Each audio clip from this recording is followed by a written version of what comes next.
अस्सलाम वालेकुम। आज हुक्मरान इत्तेहाद ने एक भारी भरकम प्रेस कॉन्फ्रेंस की और इसमें बहुत से निकात थे।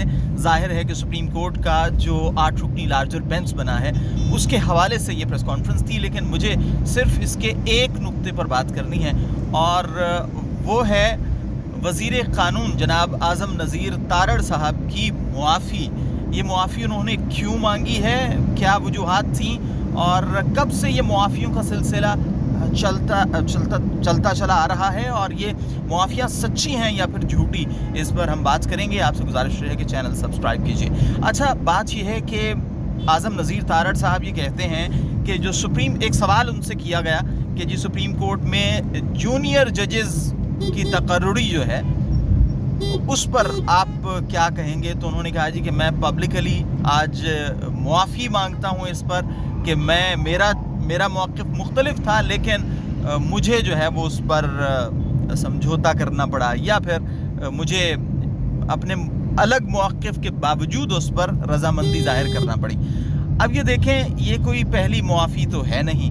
अगर हम तारीख़ के झरोकों में झांकें तो बहुत वाज़ेह है कि मियाँ नवाज़ शरीफ साहब 2012 में जब यूसुफ रज़ा गिलानी उस वक्त के वज़ीर आज़म उन पर तौहीन अदालत लगी थी तो वो बबांग दोहल ये कहते थे गिलानी साहब को कि उतरो कुर्सी से, जाओ घर जाओ, तुमको सज़ा हो गई है। और फिर जैसे जैसे वक्त गुजरता गया फिर मियाँ साहब ने बाद अज़ां जब उन्हें पीपल्स पार्टी की ज़रूरत पड़ी तो उन्होंने इन ख़यालात का इजहार किया कि यूसुफ रज़ा गिलानी के साथ गलत हुआ था, ऐसा नहीं होना चाहिए था। यानी एक तरह की ये मुआफ़ी थी। फिर आप ये देखें कि साबिक़ army chief general retired Bajwa, उनको जब एक्सटेंशन दी गई पीटीआई के दौर में, तो आपको पता है कि उस वक्त सब एक ही सफ़ में खड़े हो गए थे और पार्लियामान में कानून साजी हुई थी और मुस्लिम लीग नून भी उसका हिस्सा थी। लेकिन बाद में हमने ये देखा कि कहा गया कि ऐसा नहीं होना चाहिए था और मुस्लिम लीग नून के रहनुमा जो हैं वो आकर प्रेस कॉन्फ्रेंसेस में और अपने इंटरव्यूज़ में कहते रहे कि ऐसा नहीं होना चाहिए था और इस लीजिस्लेशन में, इस कानून साजी में हमें शामिल नहीं होना चाहिए था, यानी एक और मुआफ़ी। और अब वज़ीर क़ानून, वैसे तो और भी मुआफ़ियाँ होंगी लेकिन मैं ये चीदा जो मुआफ़ियाँ हैं उन पर बात कर रहा हूँ। तो अब आज़म नज़ीर तारड़ साहब फरमा रहे हैं कि वो एक मरतबा फिर मुआफ़ी मांगते हैं। ठीक है जी, गलती का एहसास हो जाना तो बिल्कुल बुरी बात नहीं, अच्छी बात है। सियासत के मैदान में आपसे गलतियाँ होती हैं और आप उनको तस्लीम कर सकते हैं, उस पर मुआफ़ी भी मांग सकते हैं। लेकिन ये पे दर पे गलतियाँ और फिर पे दर पे मुआफ़ियों का जो सिलसिला है, इसके पीछे क्या है? आज़म नज़ीर तारड़ साहब बहुत ही अच्छा होता कि इसी प्रेसर में ये बता देते कि वो कौन सी मजबूरी थी कि जिसकी बिना पर उन्हें इन तकर्रियों पर आमादा होना पड़ा, हालांकि वो खुद इस पर आमादा नहीं थे, उनका अपना मौक़िफ़ मुख्तलिफ था।